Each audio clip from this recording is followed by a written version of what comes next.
Buenos días a todos, gracias por estar aquí, por haber madrugado y por acudir a esta cita. Gracias, por supuesto, también a la Ruta del Vino de Gran Canaria por toda la organización, lo hemos dicho ya todos por activa y por pasiva, pero nunca está de más, al Cabildo de Gran Canaria y, por supuesto, hoy a la Fundación Chirino, que nos cede este espacio magnífico, esta Sala de la Luz, que se llama así, Sala de la Luz, no sé si lo habéis visto allí, que nos viene perfecta para lo que vamos a hablar ahora y a tratar hoy. Sala de la Luz, porque de lo que se trata va a ser de dar luz o de esclarecer o de dar más luz. ¿A qué? Pues a lo que es Acevin, al camino que hemos hecho desde hace 30 años. Celebramos la 30 Asamblea General, pues vamos a ver qué ha pasado en ese largo camino, que se ha pasado muy rápido también, es verdad, de 3 décadas, de dónde se partió, dónde hemos llegado y qué ha pasado durante todo ese tramo de tiempo y de espacio. Este acto, como sabéis, es nuevo en las asambleas. También cuando pensamos en hacer algo diferente o algo nuevo a lo que ya se han hecho en otras ocasiones, se nos ocurrió hacer estas charlas que hemos llamado Encuentros Acevin Rutas del Vino de España y con el que ponemos punto final al programa de trabajo, digamos así, porque ya sabéis que después hay otras actividades que han programado desde la Ruta del Vino de Gran Canaria.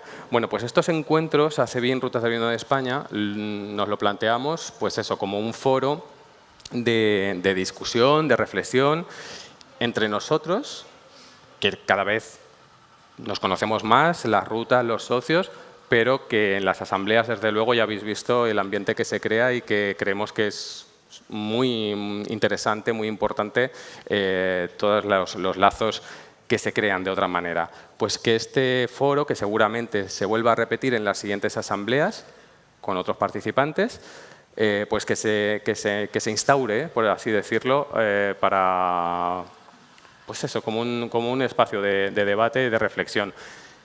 Que fijaros bien dónde estamos, cómo es la Fundación Chirino, Arte y Pensamiento. Es que yo creo que la sala está hecha para nosotros o nosotros para la sala con este evento, pero bueno.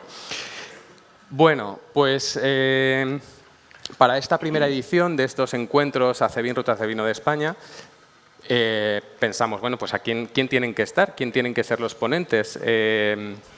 ¿A quién se lo decimos? ¿A quién invitamos? Evidentemente, siempre vamos a querer que sea parte de la gente que forma Acevin o Rutas del Vino de España. Pero claro, para hablar de esos primeros 30 años de vida de Acevin, pues teníamos que acudir a alguien que conociera esos 30 años de vida, que hubiera estado desde el principio.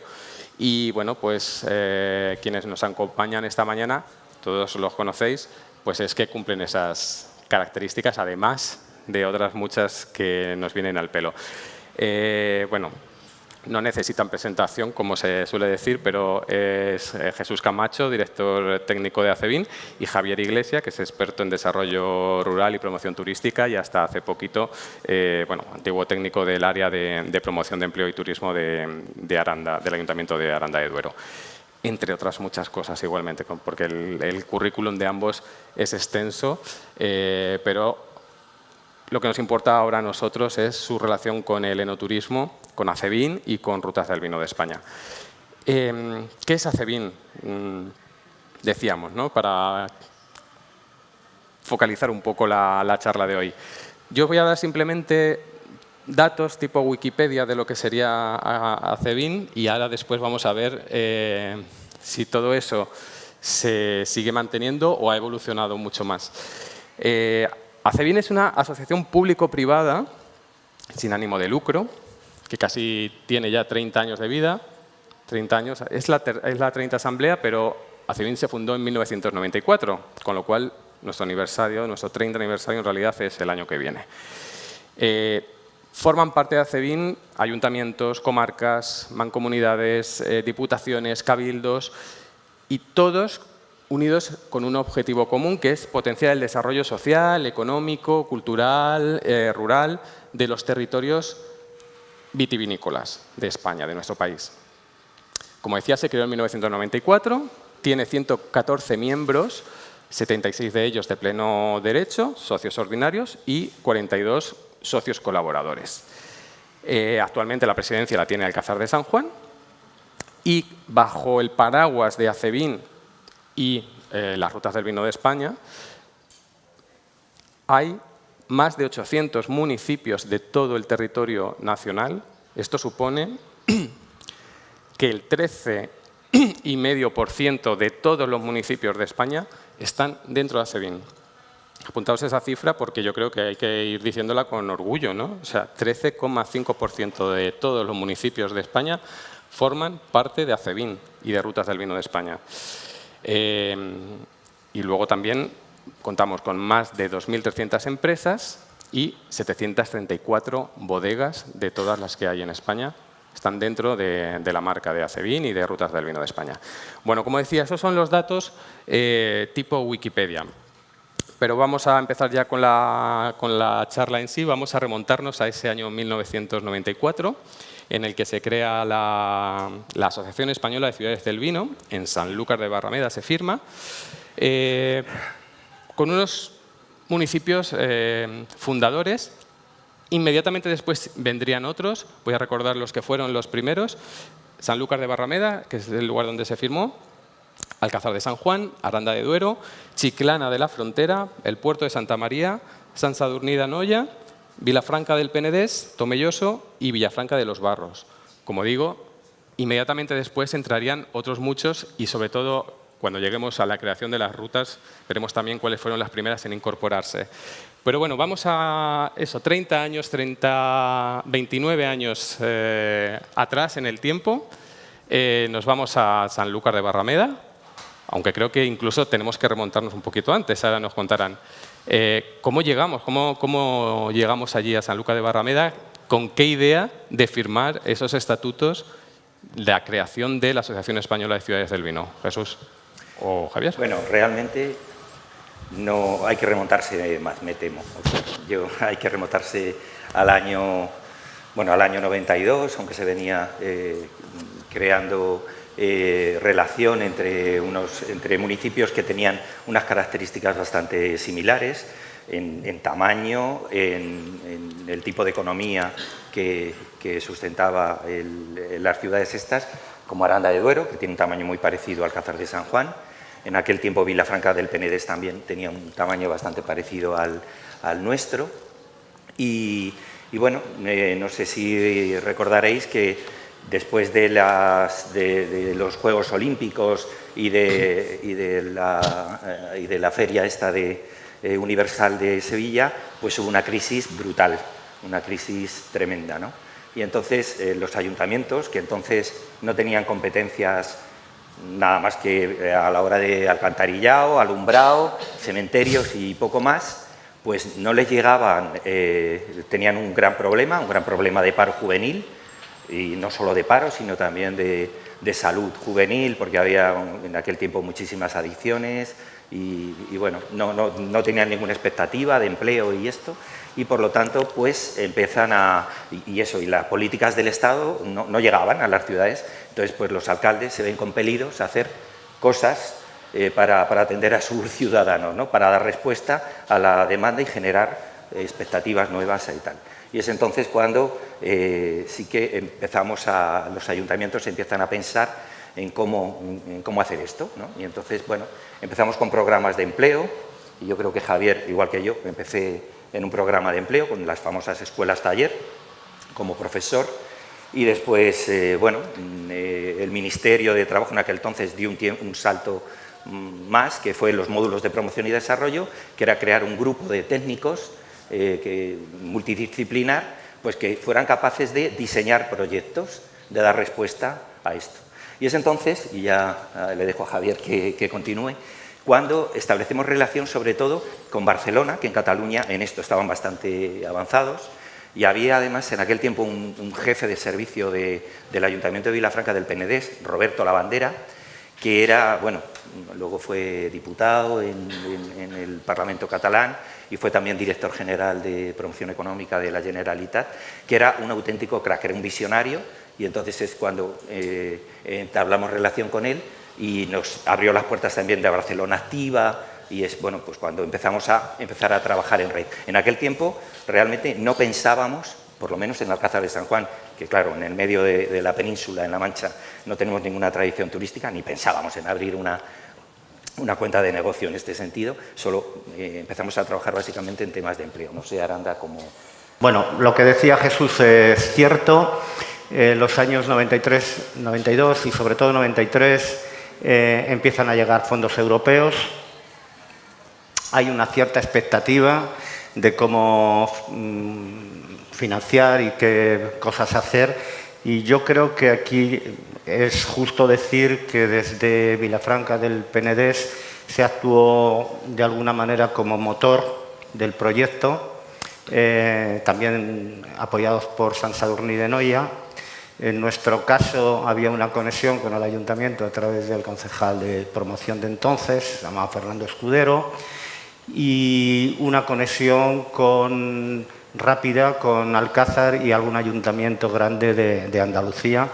Pusieron en marcha este proyecto, yo creo que liderados por los catalanes, en el sentido de que ellos tenían una visión un poco más avanzada, tanto en cuanto existía ya una ruta del vino bastante consolidada, la ruta del vino y del cava del Alt Penedès, y tanto el alcalde de Vilafranca como el alcalde de Sant Sadurní, que sería el primer presidente de la asociación, Marcel Gavarró, pues nos abrieron los ojos de alguna manera a estas ciudades intermedias para buscar un proyecto que uniera a todas las ciudades intermedias vinculadas con la vid y el vino, y buscáramos fondos europeos para nuestro beneficio y para la ejecución de proyectos interesantes en un momento en el que el turismo del vino, pero también la enología, eran un posible escaparate para las ciudades. Pero en ese momento, estamos hablando antes de 1994, el turismo del vino, a lo mejor alguien hablaba de turismo del vino, por supuesto de enoturismo,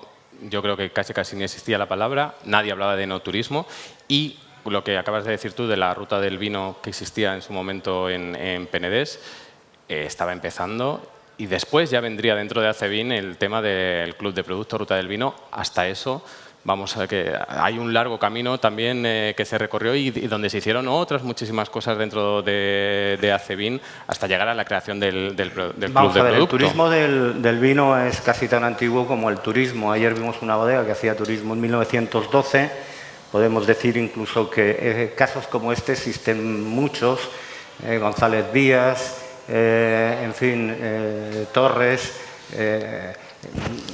y todavía voy a ir un poco más. En Estados Unidos, la bodega Robert Mondavi tenía ya un turismo establecido, potente, toda la zona de Napa Valley, Sonora. Es decir, que el turismo del vino había comenzado en algunos países antes que en España. Nosotros íbamos un poco más tarde y, evidentemente, hubo un momento, yo creo que de esto hablaremos después, Acebin, ya como establecido, quiso elegir cuál era el mejor modelo, ¿no? Entonces el modelo americano se nos escapaba y se eligió otro modelo, como comentaremos más tarde. Pero efectivamente el turismo del vino era incipiente.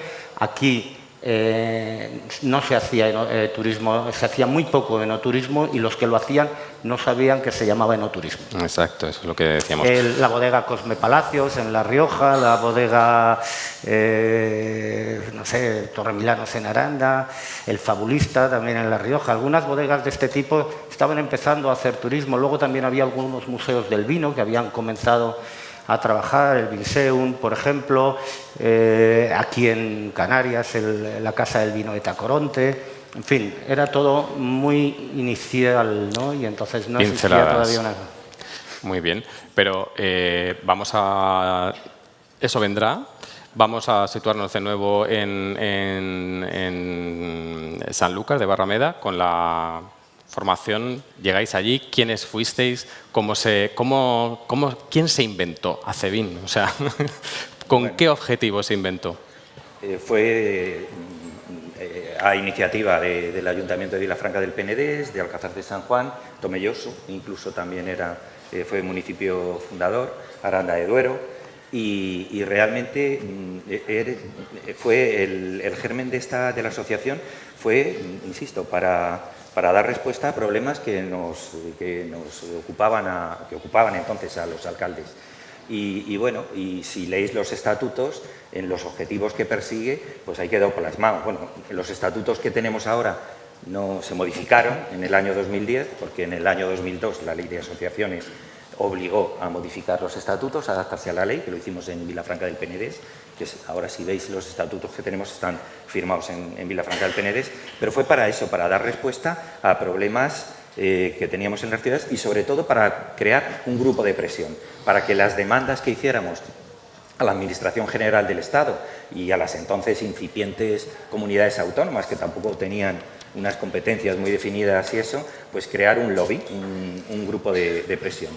Y esto fue tomando cuerpo con dinero de fondos europeos, porque en aquel tiempo llegaban a España muchísimos fondos, además la mayoría de los territorios, salvo alguno como Cataluña, o no recuerdo cuál, sí que éramos objetivo 1 prioritario y la intensidad de fondos que llegaban era importante. ¿Y qué hacíamos? O sea, ¿qué programas empezamos a diseñar? Porque además se sustentaba en técnicos municipales. O sea, evidentemente los políticos, los alcaldes eran los que ordenaban y querían estar aquí y por eso es la voluntad que se mostró al principio y además en los 8 municipios o los 9 que fueron a Sanlúcar y al final pues fue muy rápida la incorporación de otros muchos importantes porque vieron la bondad y vieron la posibilidad también de obtener fondos para que en sus ciudades se hicieran cosas. Y se hicieron cosas muy interesantes, que fue el germen de por qué luego se ha podido establecer actividades turísticas en municipios, como insisto, como en Alcázar, que no teníamos tradición turística ni para nada, ¿no? Pero empezamos a hacer proyectos como Mipevin, por ejemplo, que era de poner en valor... ¿Cuál? ¿Cómo has dicho? Mipevin. Mipevin. Sí. Y que era poner en valor también el patrimonio, catalogarlo. Eso era Patribit. El Patribit, perdón, sí, el Patribit. Y, el patrimonio relacionado con la cultura... Relacionado con el vino. Sí. Lo que pasa es que nos dieron poco dinero. Sí, como siempre. Y después también, algo que fue un revulsivo, que todavía yo creo y detecto cuando visito territorios y hago turismo del vino, que todavía sigue siendo muy interesante, o sea, muy necesario, es el tema de la adaptación de los trabajadores al servicio de las actividades turísticas. Hicimos un programa que fue un cañón, que se llamó el Vinada, la adaptación a esto, y entonces pues bueno, hicimos cursos para los camareros de los bares o de los restaurantes. Fueron por ciudad por lo menos 120 acciones, todas de adaptación de establecimientos a las nuevas tecnologías y al nuevo empleo. Y curiosamente, como éramos muy pocos, el dinero nos tocaba más. Entonces, realmente merecía la pena ser socio de Acebin, porque yo no sé el dinero que llegó en ese proyecto, pero cerca de 100 millones de pesetas o más. Es decir, que llegó dinero. Hubo dos empleados municipales dedicados expresamente a la gestión del Vinadapt, ¿no? De este proyecto ADAPT europeo, que, como dice Jesús, pues se dedicaban pues eso, a informatizar y enseñar informática en las bodegas, a comercializar productos, a servir en los restaurantes, en fin, llegó a muchísimos rincones de cada municipio. Es que además, no sé si ayer en la comida lo comentaba con Rosa, que decía, es que tú en tu bodega puedes poner todo el amor del mundo en que el producto te venga, que se coseche en el momento que tú digas, que se recoja como tú quieras, que luego en tu bodega lo trates fenomenal, que hagas un producto fantástico y después llegue a un restaurante y lo pongan en el sitio donde le dé el sol al vino tal, y lo tengan ahí y luego al final este vino está malísimo, ¿no? Y entonces pues todo ayuda, ¿no? Y entonces este tipo de cosas que no parece una estupidez, ¿no? Que no se pensara en este tipo de cosas, cómo se sirve el vino. Es que llegas a algún sitio y todavía te ponen una copa de vino y te la llegan hasta el borde. Si el vino fuera una bebida de trago largo, así. No sé que a lo mejor habría que seguir haciendo en algunos sitios esas formaciones también. Pero bueno, el caso es que lo que estamos viendo es que desde el primer momento Acevin ya tiene un componente muy importante europeo, porque le vienen fondos de Europa, claro, pero todo lo que se ejecuta es finalmente relacionado con el mundo del vino, pero con vocación europea. De ahí nacería después, al poco tiempo también, Recevin, la Red Europea de Ciudades del Vino, que como sabéis es quienes organizan el Día Europeo del Enoturismo, entre otras muchas cosas. Eso lo conocéis todos porque cada año, el segundo domingo de noviembre, está declarado Día Mundial, ya es mundial, antes era solo europeo, del enoturismo, y todos hacéis un montón de actividades en vuestros municipios, en las rutas, etcétera. ¿Quién tiene la idea de hacer el tema de Recevin? Mira, en el año 97 hay una reunión en Aranda que se reúnen los socios de Acevin e invitan a un señor, a Cocchi, el señor Cocchi, el alcalde de Bonporto, y ahí se plantea un poco cuál es el camino europeo a elegir, ¿no? Cuál es el modelo, ¿no? Podríamos llamarlo así. El modelo francés era un modelo muy complicado porque tiene una tradición enoturística muy vinculado con los lugares, con los productos alimenticios, con la artesanía, muy de granja, en el que no había una estructura, por decirlo así, territorial. El modelo americano estaba muy alejado porque solamente eran empresas que buscaban un lucro, lógicamente, en su gestión. Y, sin embargo, el modelo italiano mezclaba las dos cosas, mezclaba territorio y mezclaba iniciativa privada. Como éramos ciudades y queríamos que participara el territorio, pues elegimos de alguna manera seguir el camino de la Asociación Città del Vino, la ciudad italiana. Este señor que estuvo allí pues nos explicó un poco cómo funcionaban ellos. Ellos habían empezado el año 87, o sea, nos llevaban algunos años y tenían ya un número importante de socios. Entonces fue el momento en decir, bueno, pues ya está, vamos a crearnos también una red europea para buscar socios en nuestros proyectos europeos, y así surge Recevin. Dimos un salto en Portugal a través también de una asociación que estaba a punto también de crearse, y es como creo yo que surge Recevin. El año 97, es decir, que prácticamente en 3 años se da el salto. En 3 años ya se estaba trabajando en red europea. En red europea. Porque lo comentabas tú antes también, que al principio con el tema de las ciudades, lo importante que era y sigue siendo trabajar de esa manera, en red. Al principio eran ciudades que más o menos eran todas las que hemos nombrado, os juntasteis porque teníais las mismas características en cuanto a población, cultura vitivinícola, por supuesto, la economía, pero enseguida es eso, ¿no? El trabajo en red, tanto... Es que además estos proyectos que comentábamos antes tenían la obligación de contar con socios europeos, porque ahora, bueno, pues sí que a lo largo del tiempo pertenecer a la comunidad, a la Unión Europea, sí que, bueno, pues parece algo mucho más natural, pero entonces había que hacer Europa de verdad y había que establecer relación entre los países, y también pues la obligación de participar en estos proyectos conllevaba pues tener socios en distintos países, ¿no? Y bueno, y efectivamente Recevin, básicamente con el modelo de Città del Vino, que además, bueno, a mí me sorprendió porque en muy poco tiempo eran 1000 ciudades. Después, nosotros, yo creo, a mí el modelo nuestro me gusta mucho más porque, no sé, tiene más pozo, está más estructurado, bueno, ahora lo comentaremos, pero efectivamente tiene una relación, incluso hacen una feria al Milán una vez al año, y pero no tienen...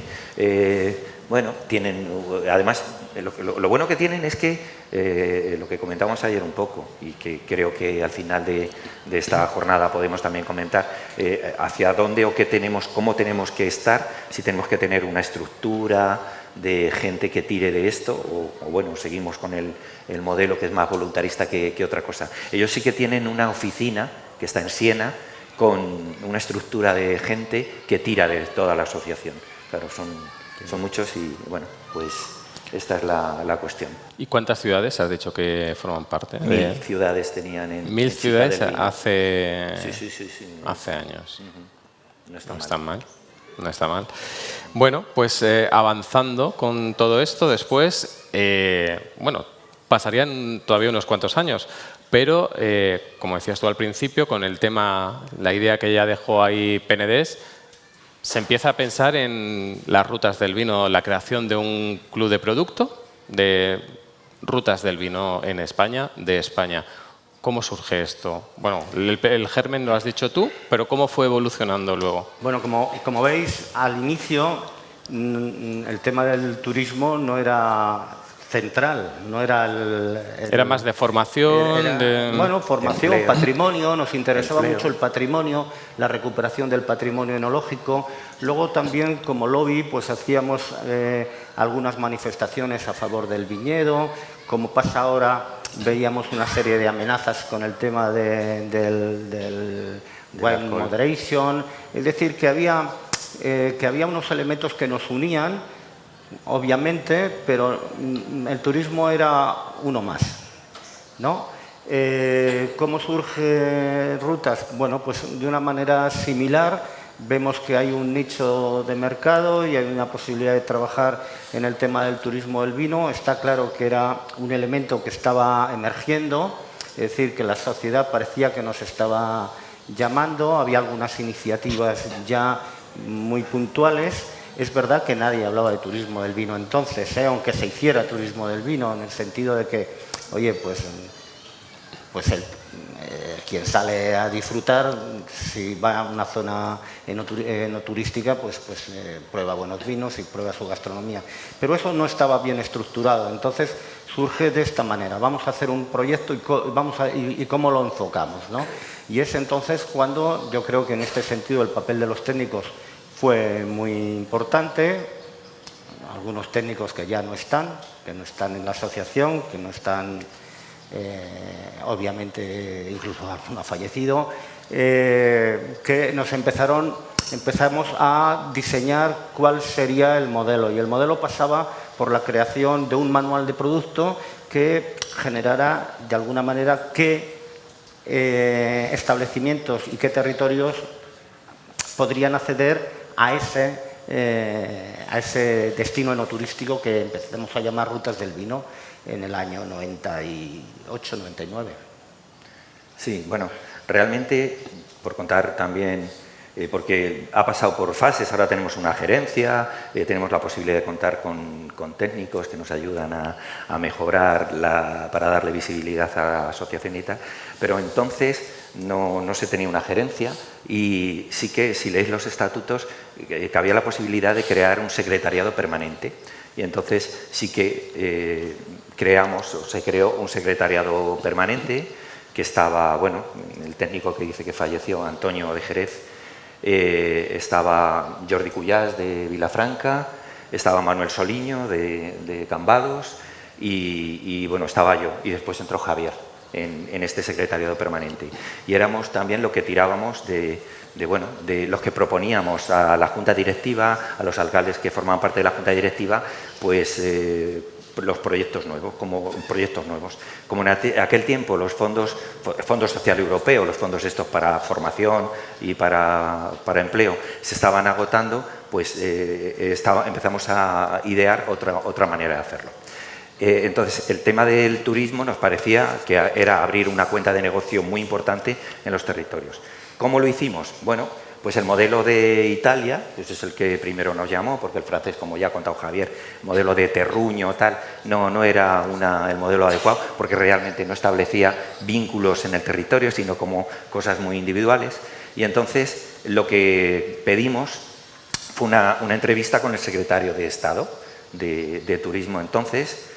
Yo creo que era el gobierno de Aznar cuando y el secretario de Estado, bueno, nos recibió, porque también es importante la vinculación de los ayuntamientos, porque los alcaldes tienen mucho peso cuando piden algo, pues al final se les da, ¿no? Entonces, en aquel tiempo, el alcalde de Cambados, que era Turis, era senador, además, y pidió la entrevista con el secretario de Estado para esto, ¿no? Y entonces, bueno, nos recibió y le planteamos el modelo italiano. Decimos, oye, mira, queremos que se apruebe una ley, porque en Italia las ciudades del vino están publicadas en el boletín oficial de la República Italiana, es una ley que está en el... Y le propusimos eso, y entonces nos dijo, eso no lo veo.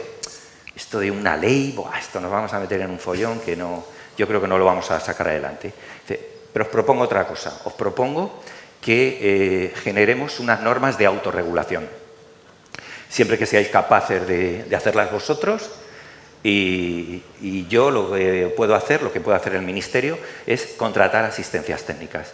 Entonces, lo que nos contrató, una primera asistencia técnica, salió a licitación, no sé si fue Deloitte o alguna otra empresa por ahí. Deloitte. Sí, y empezamos a trabajar en crear unas normas de autorregulación. Y esto no las hizo Deloitte, Deloitte simplemente coordinaba, organizaba las reuniones, y en aquel tiempo además la asociación fue cuando adquirió cuerpo de verdad, porque había la obligación de reunirnos casi constantemente, porque había que redactar el manual. Ahora ya que parece que está ahí y esto, pero eso es un curro de hacerlo, y después bueno, se va también actualizando a la realidad de cada momento, pero aquello fue un curro de narices. Entonces había que reunirse bastante, lo de Teams y todo eso. No ha sido ahora con la pandemia, pero no tal, ¿no? Entonces había que verse físicamente, hicimos cuerpo de amistad también, ¿no? De amistad, de esto, y bueno, de ahí también los técnicos. Y el apoyo también de los políticos, por supuesto, que nos dejaban hacer y estaban también arropando esta cuestión. Y entonces se diseñó el manual de producto, bueno, que regulaba pues esto todo, y con un objetivo claro, porque el modelo italiano era, pues bueno, había una estructura, se hacen cosas en común y esto, pero nosotros lo que perseguíamos era algo distinto, que es crear un label de calidad, un marchamo de calidad para que los visitantes que fueran a nuestros territorios no quedaran defraudados.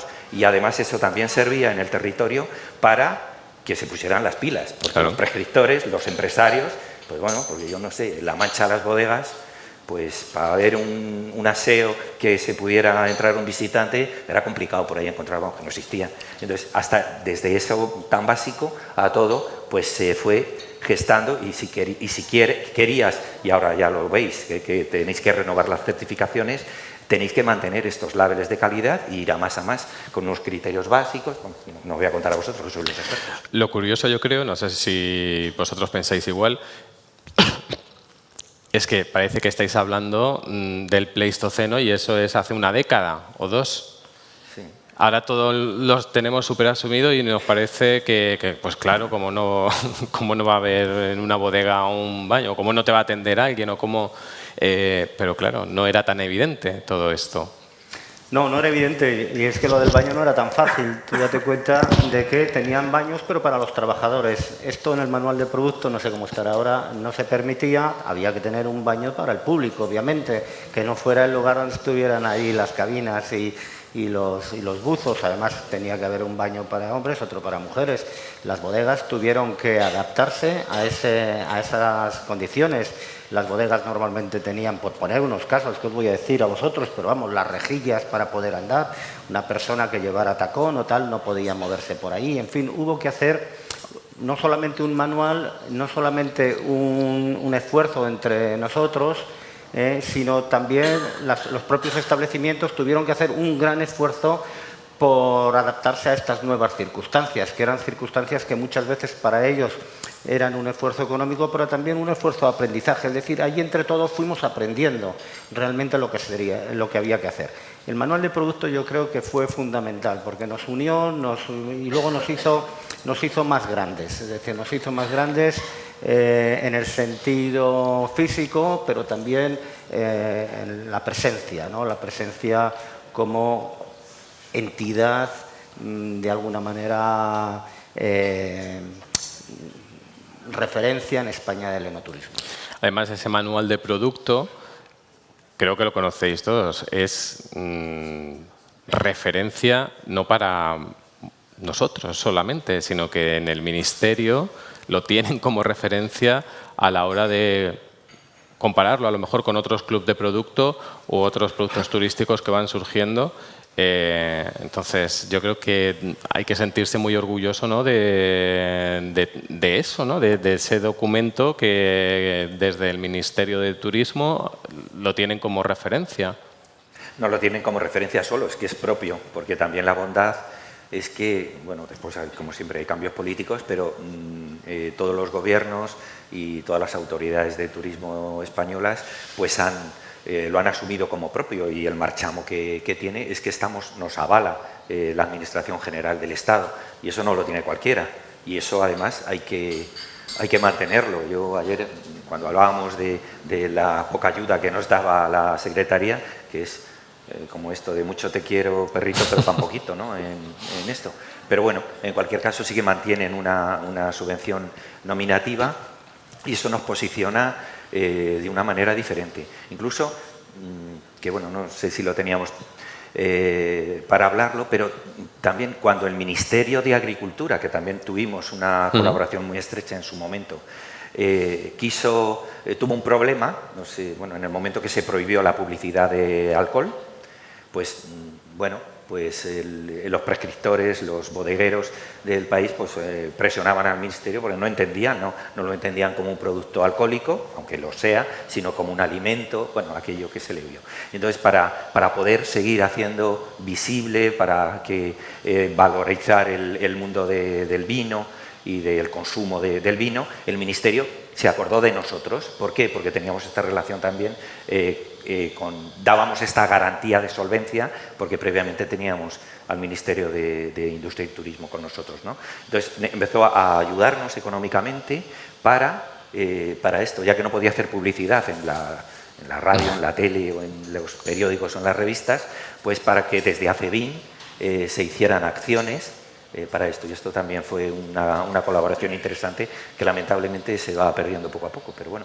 Bueno, pero lo interesante es ver, yo no sé si todo el mundo conocía todos los datos que están saliendo en la charla, pero son muy importantes, que estamos hablando, bueno, lo que tú acabas de decir. Cuento una anécdota además, que en el momento que fuimos a ver al ministro, que era de barbas blancas, que era de Sanlúcar de Barrameda, no recuerdo cómo se llamaba, y estábamos, que nos recibió, porque el alcalde de Sanlúcar era colega, era amigo suyo, y nos recibió en su despacho en el ministerio, y no pudo quedarse más de 5 minutos con nosotros porque lo llamaron y estalló la crisis de las vacas locas en aquel momento. En esto estábamos un montón de alcaldes ahí con el ministro y no sé qué. Y dijo, oye, me hago una foto con vosotros, que tengo una encima que ya veréis, ya os enteraréis. Y fue cuando estalló la crisis de las vacas locas en ese momento. ¿Cuántas historias? Por aquel entonces tenía la asociación, yo creo que un muy buen presidente. Era el alcalde de Vilafranca de Penedès, se llama John Aguado. Lo tenían muy claro y trabajaron mucho por las asociaciones, las juntas directivas. Bueno, pues llegamos entonces, se ha creado el manual de producto. Llegamos a la materialización de ese club, ¿no?, con la creación de las rutas. Las primeras rutas que se crean en el año 2006, Rioja Alavesa, Somontano, Utiel Requena, Montilla Moriles, Penedès, Jumilla y Navarra. Empieza el club de producto a funcionar. No sé si es en el 2004 Penedès, Rías Baixas, Mancha, Valdepeñas y Utiel Requena. Pues estamos apañados, cada uno tenemos unos datos. Sí. Bueno. 2004 esas, 2006 se añaden las otras. ¿Cómo...? Pues, bueno, aquí está parte de ellas, pero vosotros pues también, como...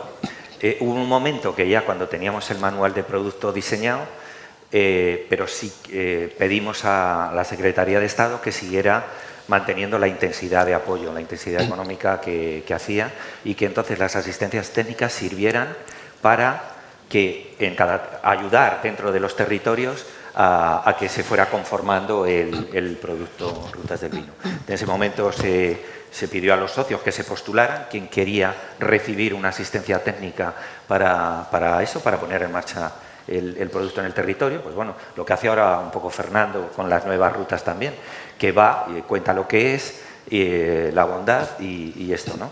Pues, y entonces pues, se postularon unas cuantas y bueno, pues iban las asistencias técnicas, siempre, evidentemente, puede llegar la mejor asistencia del mundo, pero si en el territorio no ha habido un trabajo previo, que es ir puerta a puerta. Bueno, yo no sé, por lo menos en la Mancha Valdepeñas lo hicimos así. Fuimos puerta a puerta, bodega por bodega, restaurante por restaurante, contando lo que era, que ponían cara de haba. Decía esto. Además, cuando les decías, oye, pero vas a tener que invertir, porque lo que hablamos antes del baño, del acceso, de no sé qué, vas a tener que meter pasta aquí, pero bueno, te va a servir, porque no te, vas a recibir también el retorno de que vas a poder recibir visitas, vas a poder vender vino en el sitio, te va a posicionar diferente. Bueno, pues esto hay que hacerlo y eso se hace en el territorio, ¿no? Y entonces, bueno, pues nada, ese trabajo también es gracias a los técnicos de los municipios. En algunos sitios costó más, en otros incluso todavía se sigue. Pues bueno, el ejemplo que tenemos en el condado de Huelva, por ejemplo, fue de los primeros que se postularon para tener una ruta del vino y aún no lo hemos logrado en Huelva, por ejemplo. Ahora parece que vamos en camino, pero llevamos años y años y tal, y se invirtió dinero, incluso rutas del vino tan potentes como la vuestra, como la de Ribera de Duero, que claro, Ribera de Duero, top, ¿no? Y costó conformar la ruta del vino. Eso ya, no sé, lo currasteis vosotros, pero... Sí, bueno, fue complicado, fue muy complicado en la medida en que no teníamos las herramientas de juntar en una misma entidad a divisiones administrativas provinciales distintas. Luego había un poco una cierta reticencia de si debía entrar, vamos, o cómo gestionar la sede, el rollo de Villarriba, Villabajo, en fin, este tipo de cosas que solo de pensarlas me canso. Pero yo... Imagino que bueno, el caso es que fue muy complicado, estuvimos 3 o 4 años, pero para hacer un buen edificio como este, que tiene 500 años, hay que hacer unos buenos cimientos. Es decir, es verdad que Jesús me dice muchas veces, es que tardasteis muchísimo, es que nos costó mucho hacer bien y tal. Es verdad, pero en la ruta entraron todos en la proporción correspondiente, luego han surgido cambios, obviamente. Está el Consejo, está Peñafiel y su comarca, está San Esteban de Gormaz y su comarca, está Aranda y Roa y sus comarcas, están las entidades públicas, están las entidades privadas, etcétera, etcétera. Es decir, está todo el mundo, ¿no? Y de alguna manera está todo el mundo representado y eso pues ha sido un baluarte a la hora de funcionar, con sus vaivenes, como en todas las casas, ¿no? Con sus pequeños problemas. Pero yo creo que, aunque tardamos un poco en generar la ruta, sí que es verdad que goza, y si no, Sara, que estás por ahí, me contradices, goza de buena salud. Y yo creo que se debió también a ese esfuerzo que se hizo esos 4 años que tardamos en sacarla adelante. Imagino que cada uno en su territorio, con su ruta, tendrá anécdotas parecidas a la hora, bueno, o no, a lo mejor a la hora de formarla. Yo voy a contar una que yo no soy el que tenga que contar aquí anécdotas, pero yo me acuerdo, simplemente por poneros un poquito de dónde viene también mi relación con Acevin. Yo trabajaba en el 2004 en la Oficina Española de Turismo en París. Y el director nos daba en el departamento de prensa y entonces un día vino el director y nos dijo tenéis que traducir esto que nos están enviando desde España porque han creado una cosa muy chula y nos daba un folleto que era el primer folleto que se tenía de rutas del vino de España. Entonces la traducción al francés la hice yo y mis compañeros. Y luego cuando vine aquí acabé trabajando con Acevin desde el primer momento que empezaron a hacer tema de promoción en prensa y eso. Bueno, esa es mi anécdota que me estaba acordando ahora. Pero como digo, seguramente que todos tendréis ese tipo de anécdotas, unas más agradables que otras o de más esfuerzo, ¿no?, a la hora de poner en marcha el tema de cada una de las rutas del vino. Y por apuntar una cosa también importante sobre la bondad de querer pertenecer al club de producto, es que se capta financiación, porque bueno, ha costado en algunos territorios menos que en otros, pero al final las comunidades autónomas sí que han visto la oportunidad de apoyar este tipo de producto y bueno, pues para las rutas apoyan en sus territorios económicamente esto, cosa que, bueno, ya os digo, en Castilla-La Mancha, por ejemplo, ha sido mucho más reciente, hasta que la Junta vio que debía apoyar a la gente que pertenece al club de producto, porque antes quiso apoyar unos inventos distintos, ¿no? Había una cosa que se llamaba Divinum Vitae, que solo apoyaba a la Junta a las mayores bodegas que había en Castilla-La Mancha y tal, que no tenían nada que ver las unas con las otras, ni fue un fiasco aquel tal, y entonces pues pertenecer a un club como el nuestro sí que tiene la bondad, da la garantía de que va a haber una respuesta, o sea que el dinero público también se va a invertir de una manera que va a tener un buen fin, ¿no? Y eso es un club de producto, además, que como bueno, se ha mantenido en el tiempo ha habido club de productos de otros sectores que se han creado y han desaparecido. Nosotros podemos decir que llevamos ahí, con el apoyo del Ministerio y de la Secretaría, pues unos cuantos años, y yo creo, no sé si hay alguno más, igual que Acevini y Rutas del Vino de España, que lleve tanto tiempo. Las Vías Verdes, no sé si se considera un club de producto como tal, pero bueno, la importancia, ¿no?, de lo que tú decías también, de haber hecho las cosas bien, tener un manual de producto bien hecho y lo que decía Javier, de tener unos fundamentos claros para poder seguir adelante. Viene entonces luego también cuando se empiezan a hacer convenios con la Secretaría de Estado de Turismo, con el Ministerio, que se siguen manteniendo, como hemos visto. ¿Todo esto cómo surge? Bueno, los fondos europeos acabaron, la asociación tenía que subsistir con sus propios medios. Es verdad que para entonces había ya un buen número de ciudades, más de 30 o 35.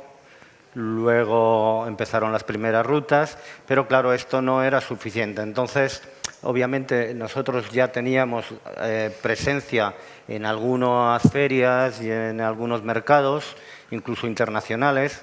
El año 2007 fuimos por primera vez a Fitur. Obviamente, y fuimos 2007.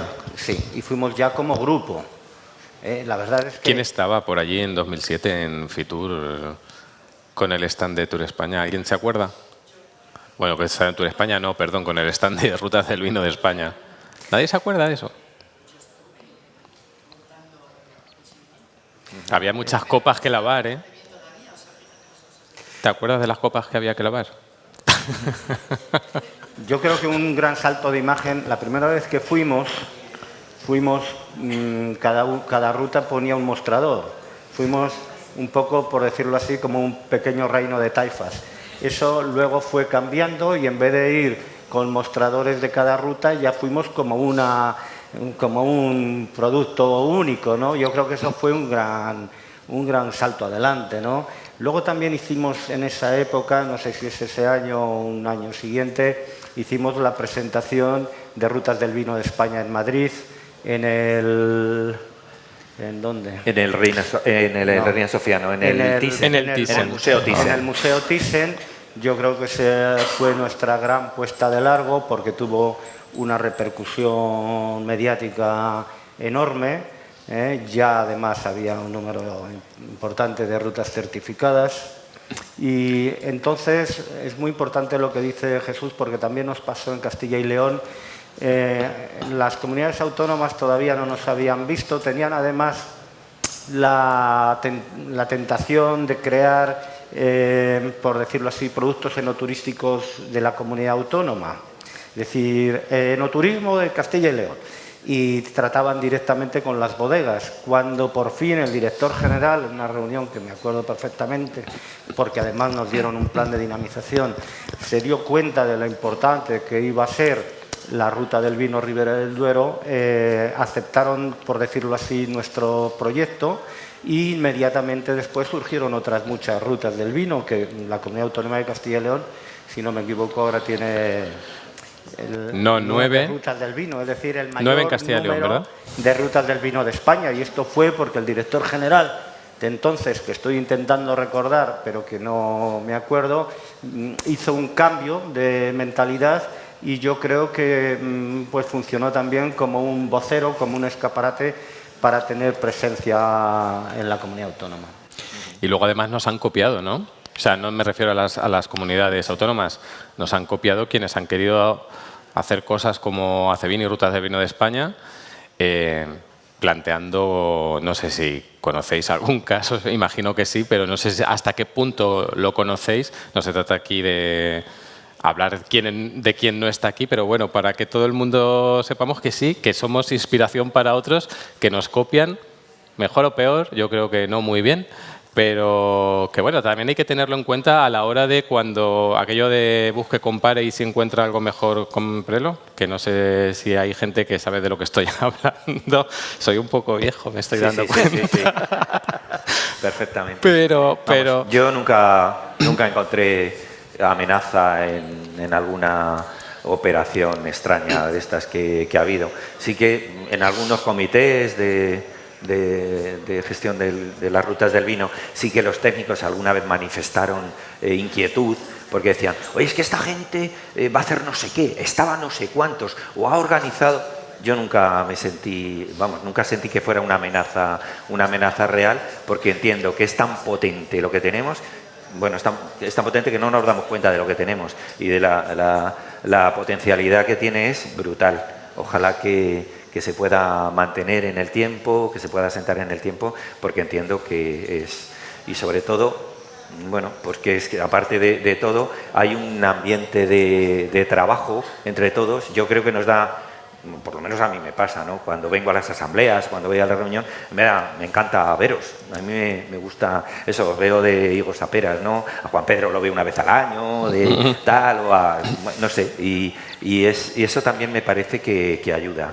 Y al final sí que tenemos conciencia de ser algo muy importante, algo que tiene mucho peso. Después de todo eso llegaría, pues, por ejemplo, volviendo a Recevin, la creación antes del Día Europeo del Enoturismo, que después, desde hace unos años, es el Día Mundial del Enoturismo, o, antes también, con el tema de rutas, los premios de enoturismo de Rutas del Vino de España, que ya sabéis, se celebran cada 2 años. Acabamos de celebrar la 6ª edición, o sea que ya llevamos 12 años con los premios. ¿Vosotros cómo veis el tema de los premios? ¿O desde dentro y desde fuera? ¿Qué os llega desde fuera? Bueno, vamos a ver. El asunto es que la asociación tiene que hacer las cosas que se dicen en mi pueblo de las 3 Bs. Tiene que hacer cosas buenas, bonitas y baratas, porque no tenemos más recursos. Y entonces tienen que ser cosas impactantes, cosas importantes y cosas a nivel nacional. Evidentemente, tal como está ahora la asociación, cada vez hay más vagones y la máquina, la locomotora es la misma. Obviamente, ¿eso qué supone? Pues supone que muchas veces no podamos hacer todas esas cosas que a lo mejor convendría y tendríamos que hacer. Sí es verdad que algunas de las cosas que se hacen, a pesar de no ser muy caras, tienen una repercusión enorme. Y en concreto tuvo mucha repercusión y está teniendo mucha repercusión el Día Europeo del Enoturismo, que fue una iniciativa que parte de Recevin. Tienen mucha repercusión los premios, muchísima repercusión los premios. Además es un acicate para los establecimientos. Yo cuando he asistido, que no he asistido siempre, pero por ejemplo este año en el Reina Sofía, pues veía a la gente feliz. Sé que es una felicidad de una hora, pero luego cuando vuelven a sus pueblos, a sus casas y hablan con sus empleados y tal, es una satisfacción enorme y yo creo que están muy bien. Y luego, pues el tema de la ciudad europea o de la ciudad española del vino, creo que también es un cañón, es muy importante. La marca España, la marca Ser Ciudad Europea del Vino, te abre muchísimas posibilidades. Si gestionas bien ese ese título honorífico crea unas expectativas enormes en la población y genera una cantidad enorme de satisfacciones. Yo creo que esas tres cosas y alguna más que se me pasan, pues hacen que tengamos una presencia importante a nivel mediático. Y para tener una presencia tiene que haber momentos, motivos, elementos que hagan a los medios pues aprovechar las circunstancias para hablar de nosotros y para hablar de nosotros bien. Y entonces todo lo que hagamos en ese sentido y que se nos ocurra entre todos, que se pueda hacer, pues yo creo que es el camino para seguir teniendo una presencia en un sector de la economía del turismo y de la economía en concreto de esta actividad que va a ir todavía creciendo, es decir, que todavía nos queda mucho recorrido. Y como veis, nos queda 15 minutos, 10 minutos. Habíamos pensado también dejar un turno de palabras, no de palabras, sino de charla con vosotros por si alguien quiere comentar algo o cualquier cosa. Pero como veis, de cara al futuro, hemos hecho en casi poco más de media hora un camino de 30 años o casi más. Hemos contado que podrían haber salido muchísimas cosas más. Pero ¿cómo veis ahora de cara a los próximos 30 o 60? Porque claro, esto va a ir para mucho más. Bueno, vamos a ponernos a los próximos 5, venga, no 30. Los próximos 5 años, ¿cómo lo veis? El tema del enoturismo y el tema del enoturismo de Rutas del Vino de España y ACEVIN. A mí, ese toro, ¿me le dejas? No, te dejo... Tú eres... Tú eres el arte y... No, sí, pues, el pensamiento. Y yo soy el pensamiento. Pues esto requiere arte también. Pues porque... si requiere arte, ¿cómo? Vamos a ver. Si hiciéramos un análisis de así a bote pronto, yo creo que hay algunas amenazas. Es evidente que hay amenazas. Hemos solventado muchas de algunas agrupaciones que han querido hacer cosas parecidas, porque realmente es muy fácil copiarnos. Juntas 3 establecimientos, llamas a un creativo y pones un eslogan bonito y ya te crees que eres la panacea del enoturismo mundial, ¿no? Y esto no es verdad, hay muchas más cosas debajo. Lo que ocurre es que en esta asociación no permanecemos nadie. Es decir, esta asociación la asociación continúa, es muy etérea y la gente pasa. Es decir, en unos pocos años los que estamos aquí estarán otros y estarán hablando de lo mismo. Y entonces estos relevos pueden generar un poco de tensión y en el sentido de que todo el mundo sepa de dónde venimos y a dónde vamos, quizás sea el motivo por el que nos habéis llamado, es muy importante porque es que tenemos que creernos lo que somos una parte importante en la creación, diríamos, del enoturismo en España y que somos la referencia y el centro. Eso está bien por un lado y tiene algunos riesgos por otro. Por lo tanto, yo creo que dentro de 5 años, por resumir, seremos lo que nosotros queramos ser. Anda, qué bien ha salido, eso. Qué evidente. Sí. Bueno, como Javier hablaba de las amenazas pero también tenemos una gran fortaleza. Y es que somos ciudades, tenemos ayuntamientos que son instituciones que van a permanecer en el tiempo y yo creo que esta inercia de tantos años la entienden los alcaldes que ahora están, los que pertenecen a la junta directiva y los que no, que pertenecen a la asociación y por lo tanto el relevo a nivel político, que también es lo que le da estructura, lo que le da soporte a la asociación, yo creo que esto se va a entender siempre, aunque ha habido momentos que no ha sido así. Incluso, bueno, en La Mancha, por ejemplo, tuvimos la mala fortuna de que en un momento determinado no se vio y la ruta del vino de La Mancha se cayó, La Mancha Valdepeñas, y luego se retomó. Pero bueno, como realmente sí que la institución permanece, tenemos un buen producto, tenemos un manual de producto, tenemos algo estructurado, pues al final fue relativamente fácil volver a retomar la cuestión, ¿no? Y esto es una gran fortaleza, por lo tanto, lo que ocurre es que ayer hablábamos en la asamblea de que para todo hace falta dinero y entonces yo entiendo que también el futuro pasa por profesionalizar más, o sea, dar más apoyo a la gerencia y esto es importante y para eso hace falta recursos recursos económicos. Y bueno, pues y porque vamos trampeando. Ha habido momentos, bueno, pues con las ayudas de las juntas o incluso con otras que no hemos hablado también de una cosa importante, por lo menos en Alcázar fue un revulsivo muy importante a la hora de generar la actividad turística, el hecho de obtener fondos del Estado a través de un plan de dinamización turística, que nos dieron 1 millón de euros, ¿no? Y entonces, pues, aquello pudo recuperar patrimonio y tal. Entonces, que eso también es otra bondad de pertenecer a este club, ¿no? Pero bueno, en cualquier caso, como estamos hablando de futuro, veo que pasa por profesionalizar y la asociación y, sobre todo, bueno, el mundo ha cambiado tanto que bueno, el mandato, cuando las primeras reuniones de la Junta Directiva actual de este mandato, pues lo que nos dijeron es, oye, hay que abandonar el tema del papel a la hora de hacernos visibles, pero hay que estar en el mundo. Y entonces, pues bueno, ya veis que sí hemos invertido los pocos recursos que teníamos en hacernos visibles y esto, bueno, que yo creo que vamos en buena dirección también. Hay una parte que yo creo que la hemos intentado abordar desde distintos ángulos. Yo creo que no ha terminado de salir. Creo que es un reto para el futuro, un reto importante. El enoturismo depende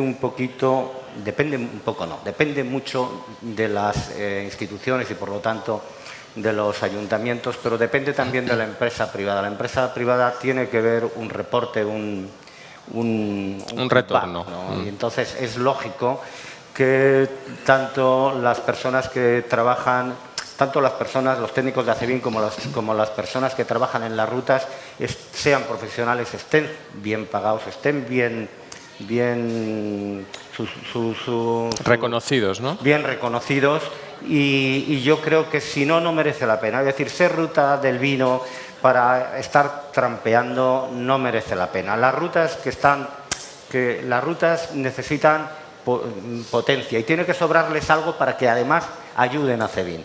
Es decir, no pueden ir tan justas que ACEBIN tenga que ser quien les ayude, porque es que si no, no merece la pena. Y luego, por otra parte, como el negocio cada vez es mayor, afortunadamente, porque esto es lo que en el fondo se busca también, que haya negocio, que haya empleo, que haya puestos de trabajo, que haya actividad económica en cada territorio, pues como afortunadamente el enoturismo cada vez es más negocio, pues los profesionales tienen que estar bien formados y ACEBIN tiene que controlar y dominar el tema de la formación del enoturismo de alguna manera. No sé cómo, lo hemos intentado de diversas maneras, pero es cierto que todo que pase en el futuro va a depender del personal que trabaje en este sector.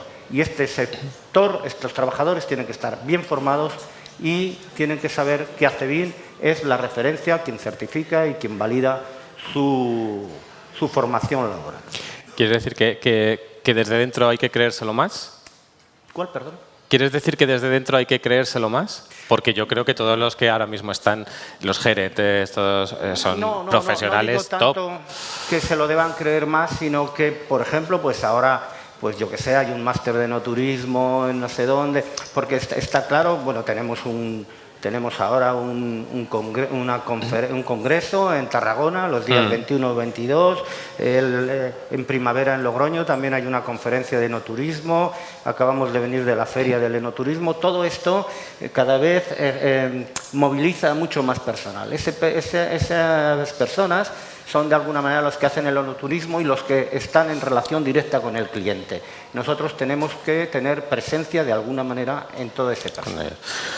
No sé si alguien quiere preguntar algo, comentar algo de todo este camino que hemos... ¿Sí? No sé, ¿tenemos un micro de mano? Lo hemos pillado a Oliver. Se oye, Oliver. Se oye, Oliver. Perdón.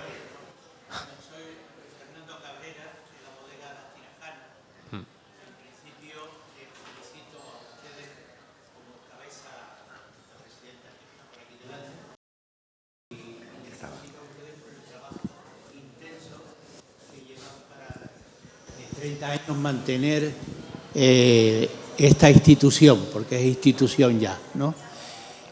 Nosotros somos jóvenes, ¿no? Aunque yo sea un poquito mayor que algunos de los que están aquí, que creo que es bastante, ¿no? Pero sí que veo con mucha perspectiva positiva lo que están haciendo y lo que se puede hacer.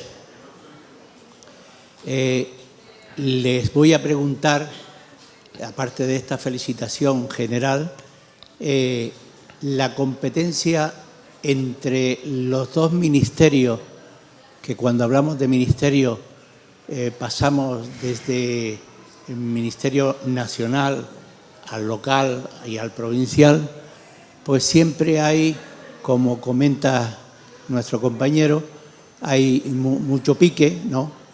Y cómo lo han llevado a nivel del Ministerio de Agricultura y al Ministerio de Turismo, que son los dos que realmente tocamos dentro de la asociación. Gracias. Gracias.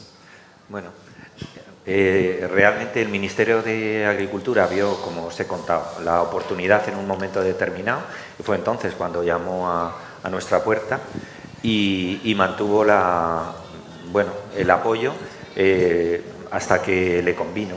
Después sí que se han firmado con el Wine Moderation y sí que hemos firmado convenios con el Ministerio, pero la intensidad de apoyo económico la abandonó.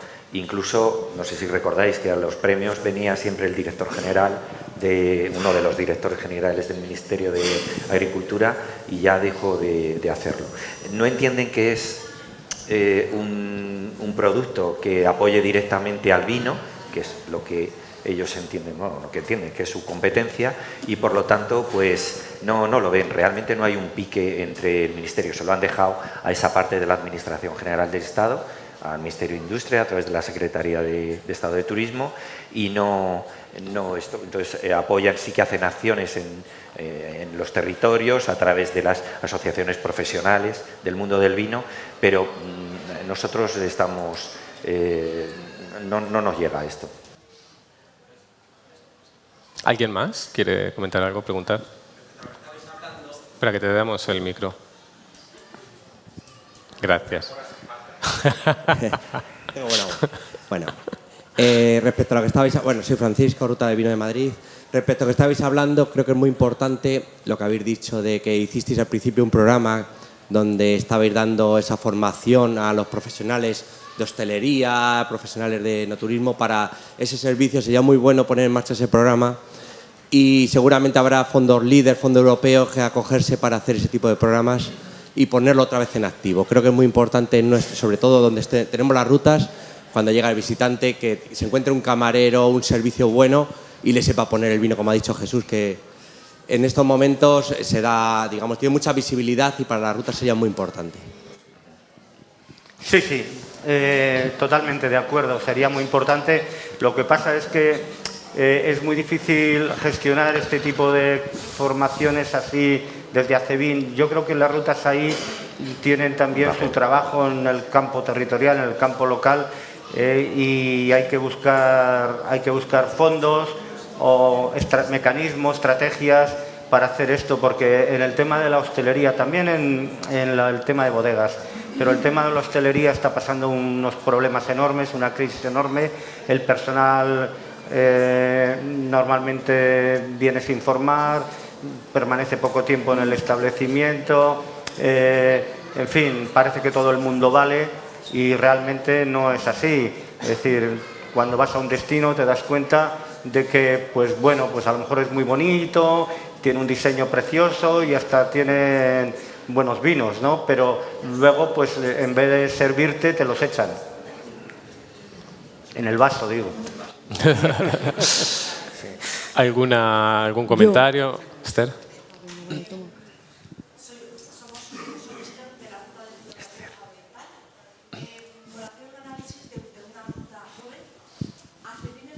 Española de Ciudades del Vino. Me da la sensación de que tenemos ese feeling y esa unión entre las rutas, pero que hay más ciudades del vino que rutas. No sé el planteamiento que se ha venido haciendo, que se está haciendo o que se hará al respecto de esa unificación de ciudades del vino, porque a lo mejor me da la sensación que me da la sensación, con toda la prudencia, de una ruta joven que llevo 2 años de COVID y otros 2 años de convivencia, ¿vale? Por favor, entenderme con esa prudencia. Desde las ciudades del vino de España se están haciendo esa unión o ese refuerzo, igual que se está haciendo de la visión que tengo yo de que las rutas tenemos ese carisma y esa... no lo sé. Jesús.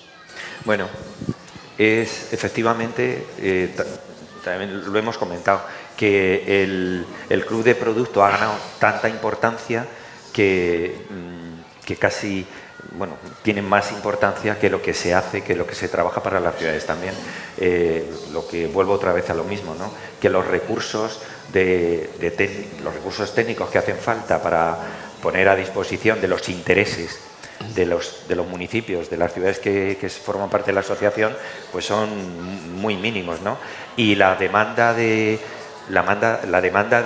atención, de servicios que tiene el club de producto casi se come el diario. Bueno, no hay más horas para que los técnicos den respuesta a todas las demandas que llegan a diario y con nocturnidad muchas veces, ¿no? Que no paran en todo el día, ¿no? Y eso. Entonces, sí que ahora, pues en la Junta Directiva, ayer lo comentaban los responsables, los alcaldes que pertenecen a esto, que hay que volver a valorizar el hecho de que seamos un grupo de presión de verdad, de que hay amenazas.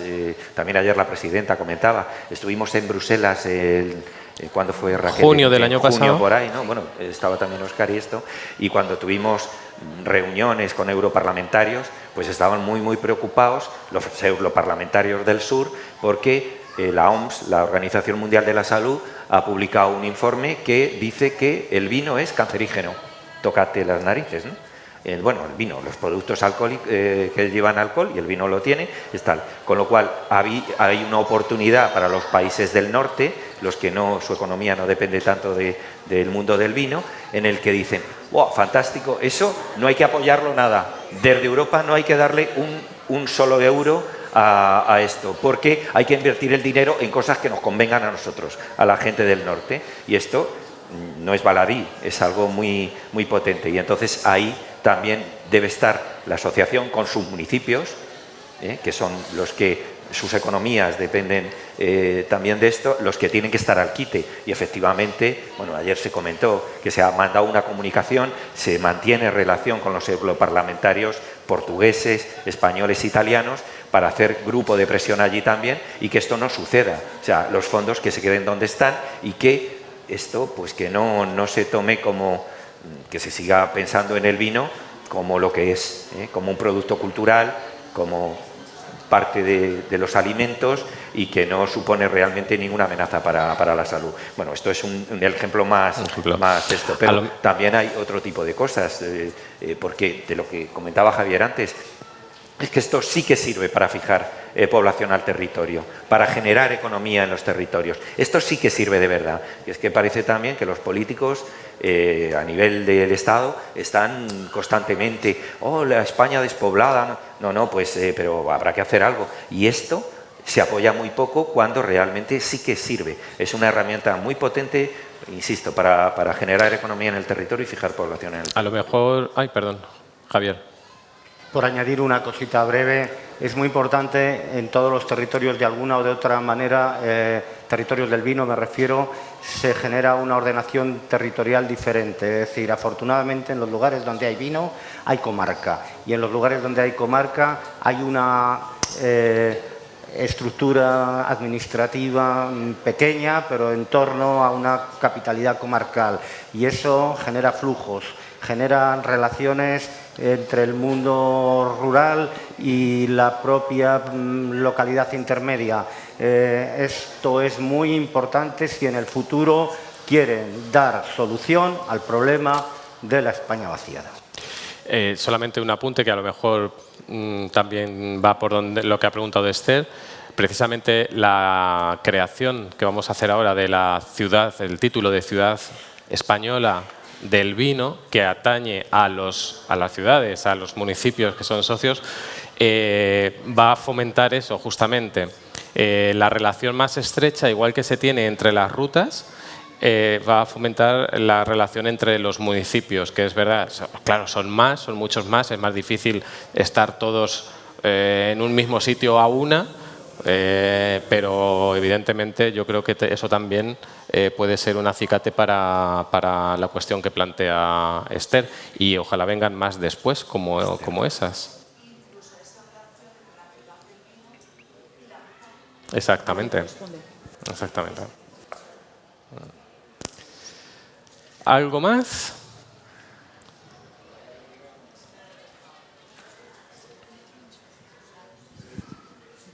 Yo quería preguntaros que si en estos 30 años no ha habido algún momento de dificultad en el que hayáis dicho, bueno, pues hasta aquí hemos llegado porque...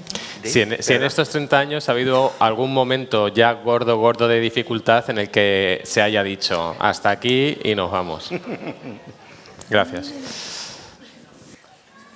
Sí, se han pasado momentos malos, porque al principio también una gran debilidad es que, porque ahora sí que tenemos una estructura de gerencia, tenemos esto, pero al principio era voluntarismo puro, voluntarismo puro, y era, pues bueno, porque los alcaldes pues tienen muchas cosas que hacer, porque un pueblo es un imperio, y cuando salen de su casa, pues esto, mira a Raquel, y ya está la señora María allí esperando a Puerta Gallola para decir no sé qué, ¿no? Pero bueno, entonces están apoyando y esto, pero la labor también que apuntaba Javier de los técnicos, que en algún momento, bueno, hubo un momento que nos llamábamos politécnicos, porque éramos políticos y técnicos casi, ¿no? Y esto, pero no había quien se ocupara realmente pues de las cuentas, entonces era un poco a lo me cago en 10, o sea, que era así. Y llegó un momento que dijimos, oye, que no sabemos ni por dónde nos andamos. Y entonces hubo una reacción, y lo que he dicho antes, tener esta potencia de tener municipios detrás, pues bueno, al final pues sí que te paras y dices, bueno, venga, vamos a estructurar, y en los técnicos que había en los municipios, pues nos pusimos manos a la obra, y se superaron esos momentos de dificultad, ¿no? Bueno, pues no nos vamos a extender más porque tenemos que seguir ahora con el programa de visitas, que os va a encantar a todos. No sé quién serán los próximos ponentes en los siguientes encuentros o de lo que trataremos, pero yo creo que esta charla de hoy ha servido, espero que haya servido para lo que queríamos contar, que es eso, ¿no? Esclarecer un poquito, como decía, dar luz a lo que es Acebin y el origen de Acebin y el camino que se ha hecho hasta aquí. Espero que a vosotros os haya servido. Si tenéis más preguntas, pues como estamos ahí al lado de vosotros a todas horas, sobre todo ellos, pues nada, ya sabéis. Muchísimas gracias por haber compartido con nosotros esta primera parte de la mañana, y ahora vamos a seguir con la Ruta del Vino de Gran Canaria, que nos tiene preparado una cosa espectacular. Muchísimas gracias.